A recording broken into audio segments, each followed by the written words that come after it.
Kalau Jawa itu rata-rata jinawi, pasti. Ya.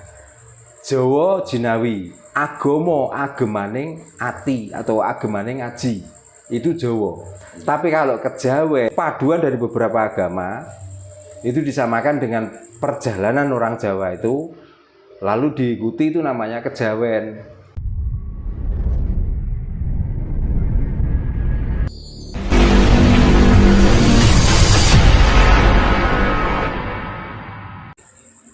Jadi kita jangan pernah memfitnah, jangan. Maka apa yang bisa kita lakukan setelah kita lakukan tidak berhasil dan itu sudah mentok, itu baru kita itu pasrah. Tapi kalau masih ada jalan lain, kalau masih ada jalan untuk bisa bangkit dari keterpurukan, kita jangan pasrah. Kita mau mati aja belum pasrah kok. Di saat kita itu napas kita tersengal-sengal, cepat-cepatan mencari oksigen untuk membantu supaya nggak mati kok.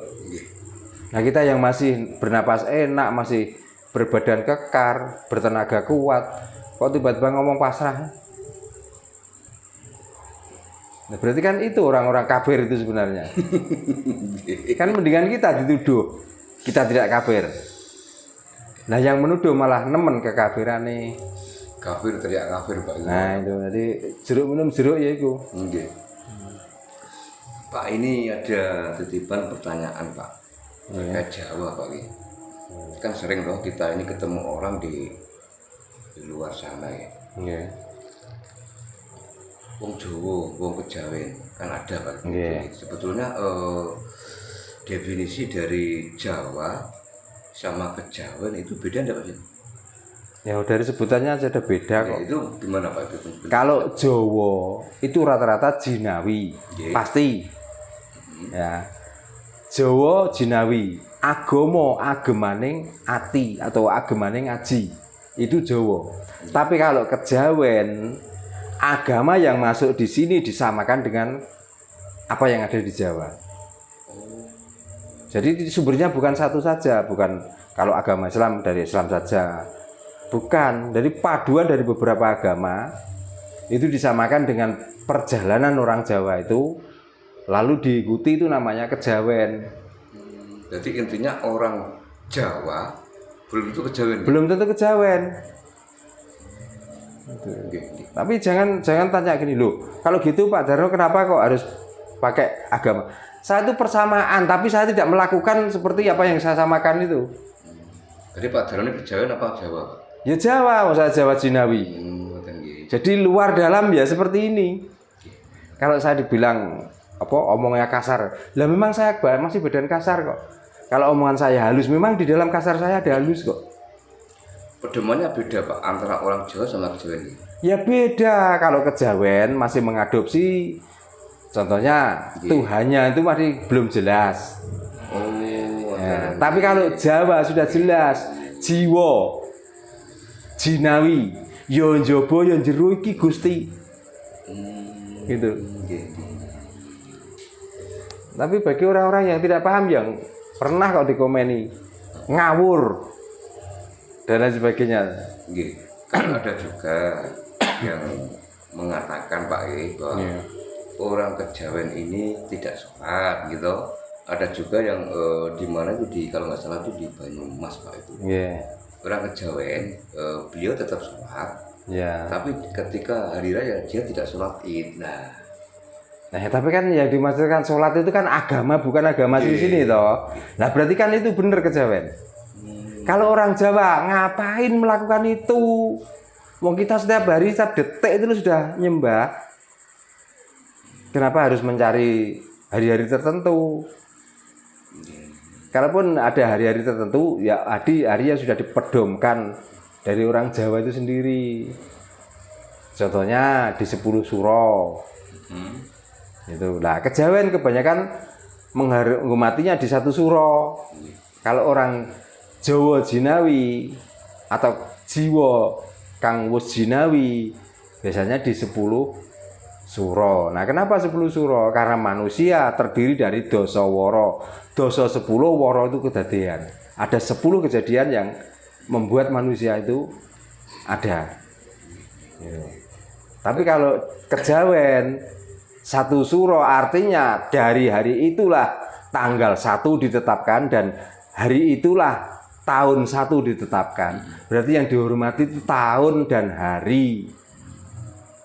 Padahal tahun dan hari itu adanya setelah adanya kita. Ya mestinya kan awal kita itu ada dari beberapa unsur toh sebenarnya.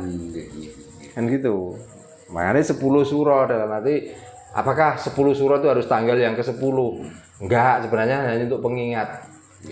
Jadi intinya semua orang penganut agama itu bisa kita katakan sebagai orang kejawen. Lah kalau yang enggak mengenal Jawa ya enggak kejawen toh.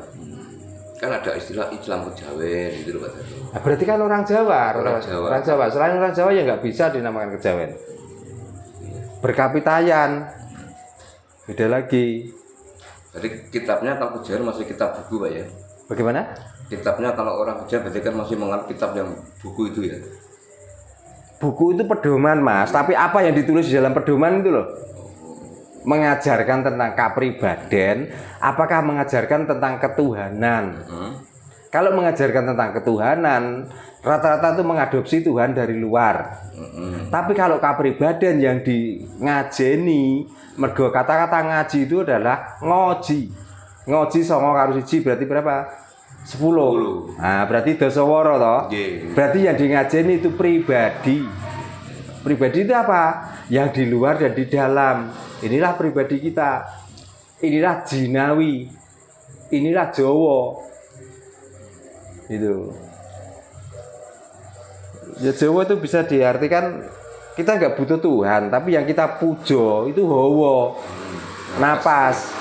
Ya nah, bagaimana caranya mujo napas? Ya raga ini harus dijaga supaya apa? Napas kita nggak tersengal-sengal. Gitu loh.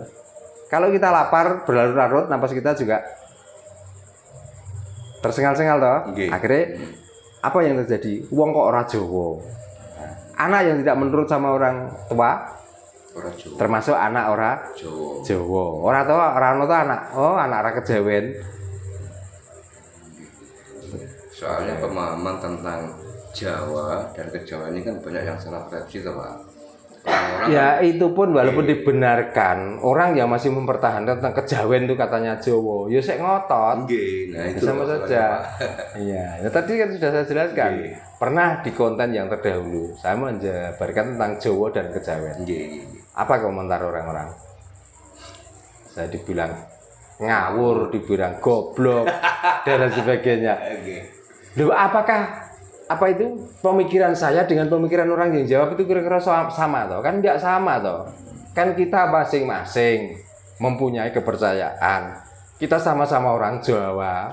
Belum tentu nanti pencapaiannya tentang Jawa itu sampai di mana ya belum tentu. Makanya kalau gitu apakah perlu pemaksaan orang yang berkapitan Jawa atau orang yang berkapitan kejawen? Apakah dipaksa, "Oh, kamu harus begini." Ya nggak bisa. Wong ilmu kuwi ora beda karo cacahe ndase menungso. Itu. Jadi nggak bisa sama. Makanya ada agama yang katanya pemersatu. Apakah orang yang beragama ini bisa bersatu? Nggak bisa. Nah, itulah menunjukkan bahwa sebenarnya kaweruh utawa ngelmu ku ora beda karo cacahe ndase menungso. Jadi setiap kepala itu mempunyai keyakinan masing-masing. Makanya ke orang lain menyalahkan perbuatan saya atau saya menyalahkan perbuatan orang lain. Ya kalau nonjol memang saya salahkan, tapi kalau nggak nonjol ya ngapain harus kita sama-samakan. Yang saya kadang-kadang saya komentari itu kan saya takutnya kalau ini nanti ditiru ini akan menyesatkan orang banyak. Kan itu.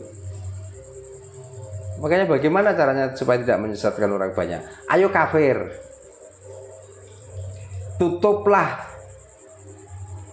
angan-angan kita dan pikiran kita yang pikiran dan angan-angan itu menyeberang kemana-mana. Mendingan kita tuh memikirkan dan berangan-anganlah tentang hidup ini loh.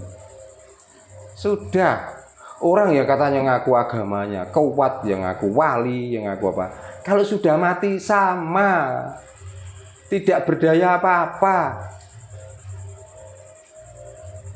yang di blongsong emas itu hanya luarnya, jasadnya ya sama, berkalang tanah. Iya, berarti belajar kafir juga susah ya Pak ya. Lah makanya orang itu mencari ilmu, nanti pada akhirnya mentoknya kemana? Kafir. Nah kafir jangan diartikan tidak percaya dengan Tuhan. Kafir artinya sudah bisa menutup diri, itu loh.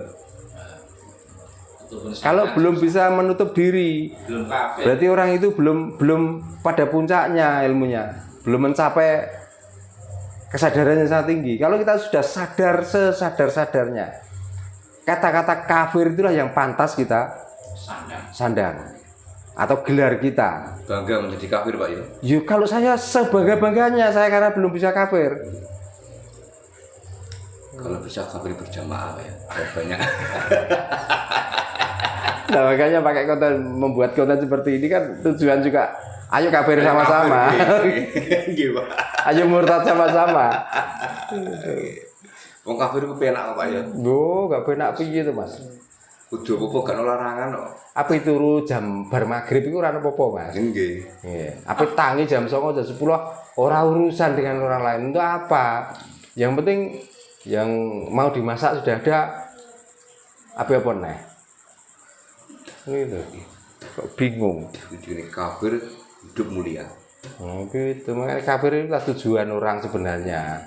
Karena hidup ini sebenarnya bukan tujuan, perjalanan. Tapi kalau perjalanan sudah mentok, ya kita mencapai tujuan. Tujuan apa? Tujuan kita kafir untuk menutup diri. Kalau sudah menutup diri, yang dicari apa? Tempat-tempat yang aman. Itu mana tempat yang aman? Ya kudu eling lan waspada. Mantap Pak. Nah, eling nek duwe nomah duwe bojo waspada aja nganti konangan. Nah, itulah kafir. Itu. Dadi wong kafir enak. Makane. Monggo kok bayang tambahan. Nggih, sampun Pak. Jaro nggih. Oh, nggih, nggih. Rahayu Pak. Nggih, rayu.